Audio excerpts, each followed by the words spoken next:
trazer aqui uma informação importante, que é que todo mundo quer saber, que é sobre o zagueiro Valentim Gomes.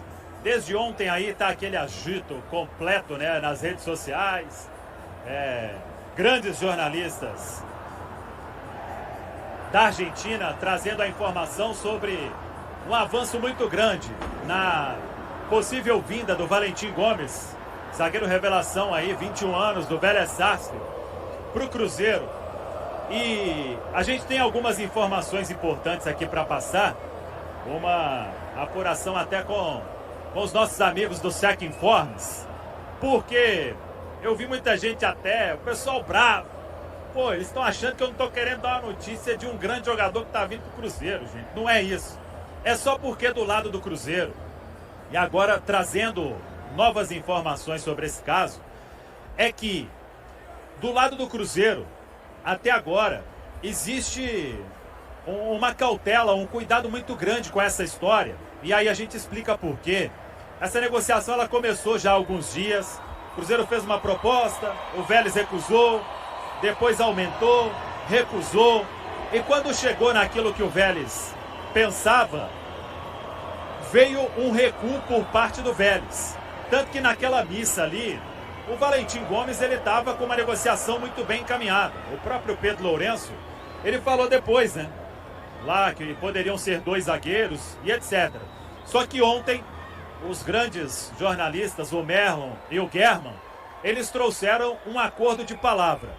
E aí a gente foi atrás agora, do lado de cá, né? Ainda com o Cruzeiro numa cautela absurda.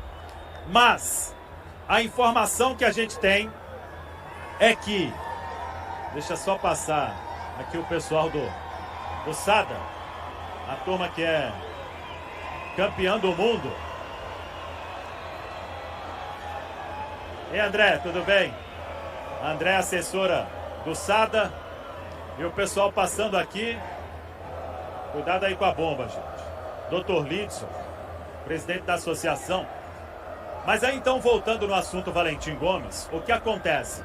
O Cruzeiro ontem deu um ultimato ao Vélez, que era o seguinte: ou a gente avança com a negociação, ou então o Cruzeiro vai sair do páreo, vai sair do negócio, num recuo estratégico por parte do Cruzeiro.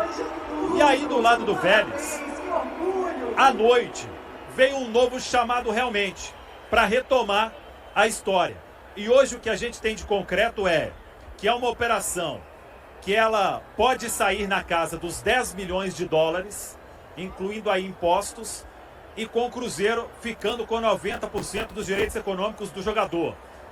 A cautela, ela continua. O Cruzeiro está em silêncio absoluto, mas a gente buscou algumas outras informações do lado de cá do Cruzeiro, não do Pedro Lourenço, que está em silêncio, do Alexandre Matos, que é o senhor do Cruzeiro, mas buscando daqui, buscando dali, e a negociação ela ficou muito quente realmente. Ela voltou a caminhar para aquele estágio de concretização. O Cruzeiro, acho que enquanto não assinar a documentação, ou até mesmo a questão dos exames médicos, não vai confirmar nada. E até porque o Cruzeiro tem a negociação com o Fabrício Bruno em andamento. E o Cruzeiro quer mesmo os dois. Então, sobre Valentim Gomes, o Cruzeiro mantém uma cautela absurda na história, mas o clube chegou em valores na casa de 10 milhões de dólares para ter 90% dos direitos econômicos do jovem Valentim Gomes. É uma negociação, assim como informaram os amigos do Merlon e o German, que caminha para o seu desfecho. Agora, acordo de palavra, a gente já viu muitas vezes. Se nada mudar realmente, a partir de agora, o Valentim Gomes, ele pode realmente vir para Belo Horizonte e ser aí um jogador que vai reforçar o Cruzeiro. A cautela, ela segue, mas o Cruzeiro chegou em 10 milhões de dólares, acho que mais do que isso, não vai aumentar.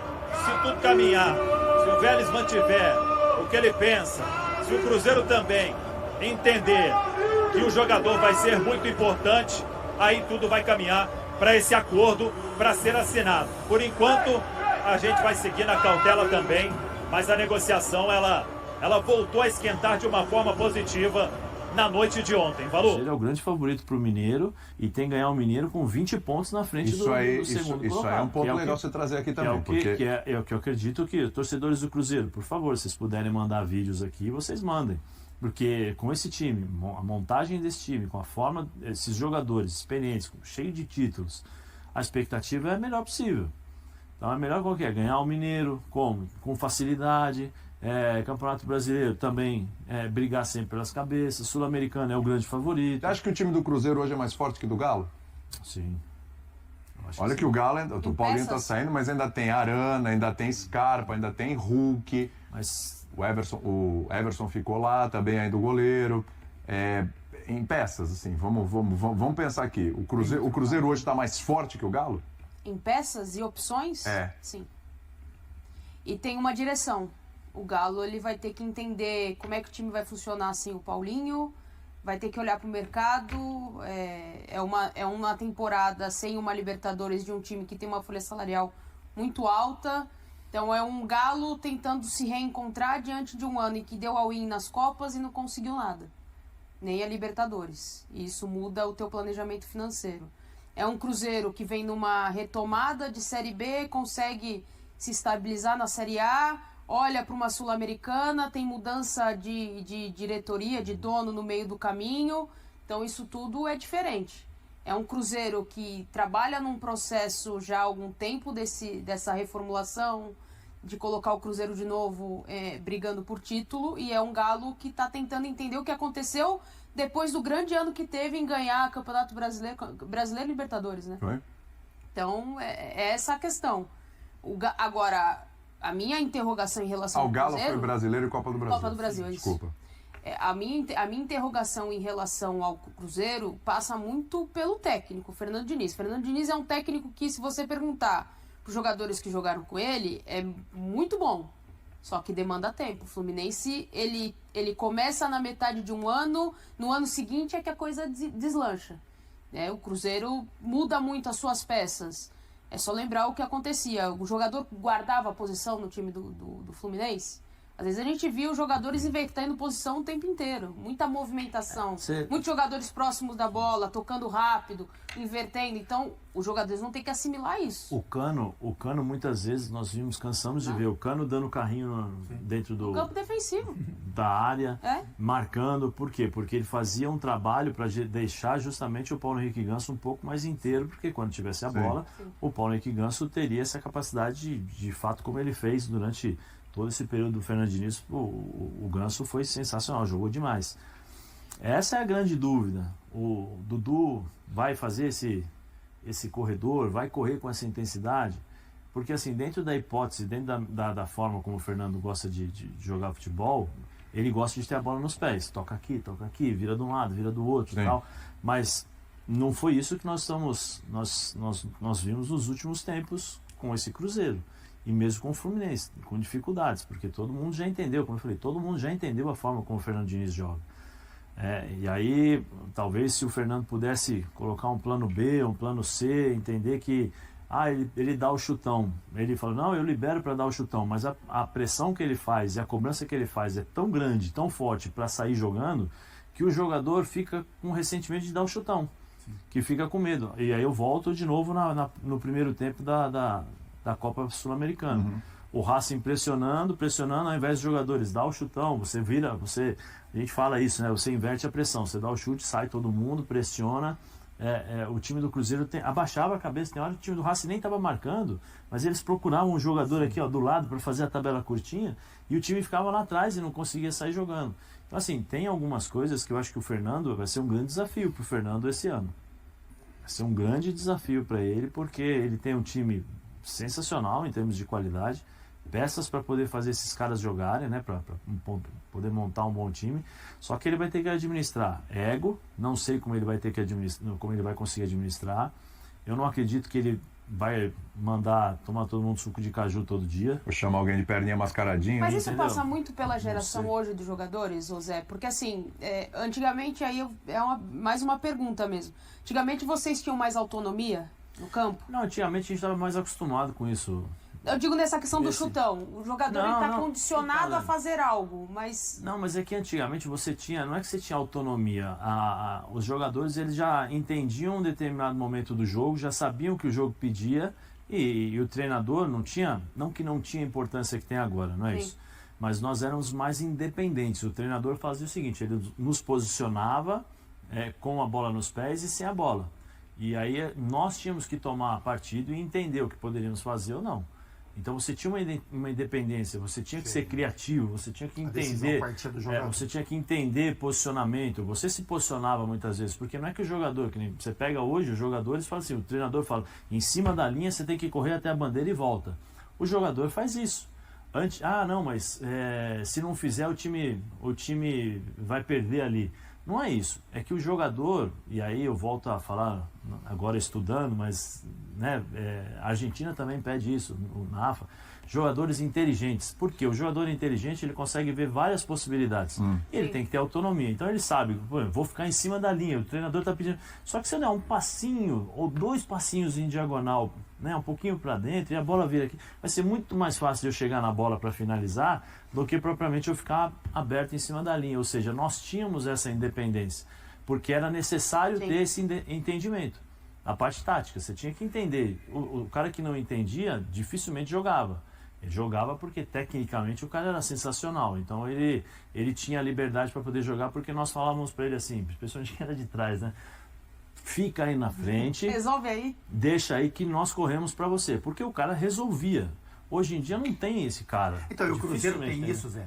Isso que eu ia falar com relação ao equilíbrio dos setores. O Cruzeiro tem isso. O Cruzeiro vai conseguir olhar do meio para trás e falar assim, bom, aqui a gente tem uma linha defensiva que se sustenta bem para que esses caras da frente possam... Porque do meio para frente tá bacana até agora. Do meio para frente até agora tá bacana. Esse é o grande desafio. Ainda tem Matheus Pereira, que está em nome, em poder de negociação aí, mas talvez fique. Seria importante para o Cruzeiro permanecer. Pensa muito na questão da criação, mas pouco na marcação. Então você começa ali, Dudu, Gabigol, Caio Jorge, Matheus Pereira, Lautaro. Quem vai voltar? Você olha para trás, você tem caras que... Você fala, pô, esses caras vão conseguir sustentar aqui o que eu penso de jogo. Por isso que eles foram atrás do jogador do Flamengo.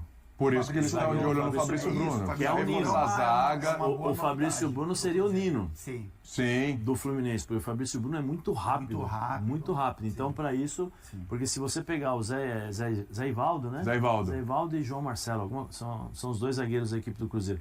São jogadores... Será que é fácil tirar o Fabrício Bruno do Flamengo? São jogadores que não têm essa característica, né? A questão do Fabrício Bruno, assim, o que a gente teve de informação é que o Cruzeiro consultou se é possível. Sim. Parece que o Flamengo sinalizou que pode acontecer. Chega aí, vamos ver o que vocês têm para oferecer. Sim. Mas não teve nenhuma proposta ainda. O Cruzeiro prepara uma proposta para o Fabrício Bruno. Hoje ele é reserva no Flamengo. Tem o zagueiro do Vélez também, né? Que tá chegando, é isso. Também, exatamente. Menina, jovem ainda. E tem na lateral, a coisa está andando bem com relação ao Fagner, embora uma posição de William vai muito bem. Né? Você tem o William ali que talvez o Fagner venha... compor elenco. Reserva, né? Porque o William né? Tudo bem. O time do Cruzeiro fica aquela última impressão muito ruim, né? Que é o jogo da Sul-Americana, que é a reta final do Campeonato Brasileiro, depois da chegada do Diniz e tal. Fica uma impressão ruim. O Wallace, então, nossa... O Wallace não chegou ainda. Não chegou ainda. Então, assim, ele volte agora. Tem uma impressão muito ruim de alguns jogadores para uma reta final, mas se você parar a pensar, por exemplo, o William é muito bom lateral. Pode chegar o Fagner e você já acompanha ali. Você acerta a zaga. O Christian chegou, a gente estava falando ontem no UFC, inclusive, né? Tem o Christian também, veio do Atlético Paranaense, que é um cara que pode ajudar ali também. A gente está falando de parte de recomposição, parte de setor defensivo ali. Um time que tem Dudu, um time que tem Gabigol, pode chegar o Fagner. Time que já contratou o Christian, time que tem um ataque, que ainda tem o Lautaro, que tem o Caio Jorge. Você sabe, pô, esse time aí vai brigar por título. Tem o Cássio. Então ele tá lá, tem o Cássio. Então ele tá lá naquela prateleirinha dos favoritos ao título de Copa do Brasil. Sul-Americana, com certeza. Pô, o ano passado com menos chegou, exato. Esse ano então... né? Chegar e não fazer feio. Brasileiro é uma outra conversa. É uma outra conversa. É bom lembrar, o Cruzeiro não está na Libertadores.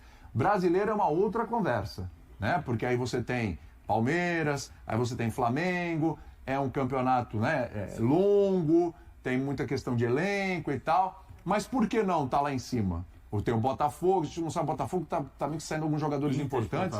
Internacional num ano, se Deus quiser, nenhum problema, né, acontecendo. É um time forte, né? Então tem alguns times para brigar lá em cima e tal. É um campeonato de longo Vai percurso. até 21 de dezembro. Até 21 de dezembro, imagina a loucura. 21, hein? Mas a gente está imaginando um Cruzeiro que possa fazer um brasileiro melhor do que fez o ano passado. Então, tudo que você está esperando do Cruzeiro esse ano é melhor do que o ano passado, porque o time é melhor. E um treinador que, embora a torcida xingou, pegou no pé, etc., é um treinador que já está lá, já conhece e tal, e já não vai pegar do zero. E o treinador que brigou e xingou para ficar também, né, William? Xingou, exatamente. Se a torcida xingou o Diniz em alguns momentos, ele também xingou e brigou para permanecer, né? E de cara tem o que o Zé falou. Pô, o pessoal vem babando no Campeonato Mineiro. Mas o Campeonato Estadual não importa muito. É verdade, o Campeonato Estadual é o menor dos... Mas se ele não ganhar?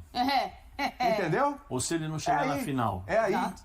E tem que chegar e ganhar do Galo. Porque, gente, eu não sei... Quantos técnicos caem no estadual e no começo do estadual? Porque tem uma coisa que eu acho que é muito sintomática nessa coisa de Cruzeiro e Atlético Mineiro recentemente. Vira o ano, 00:01, o Cruzeiro anuncia o Gabigol e o Palmeiras anuncia a contratação do Paulinho. Ou seja, o Galo perde o Paulinho, seus principais jogadores, o Cruzeiro ganha o Gabigol. Cara, já começa o ano, assim, totalmente opostos. Cruzeiro e Atlético. E o Cruzeiro numa expectativa maior. Então o Mineiro vai pesar. Porque eu não sei, já perdi as contas quantos mineiros o Galo emplacou aí em sequência, que o Cruzeiro não ganha faz tempo também. Então, assim, é importante o Campeonato Mineiro também pro time do Cruzeiro. Bom. Que pro Diniz ainda mais. Ainda para dar sustentação. Para dar sustentação. Né? É normal até que o time oscile um pouco no começo do Campeonato Mineiro, vai fazer teste e tal, não sei o que, mas tem que chegar lá. Sim. Tem que chegar na decisão.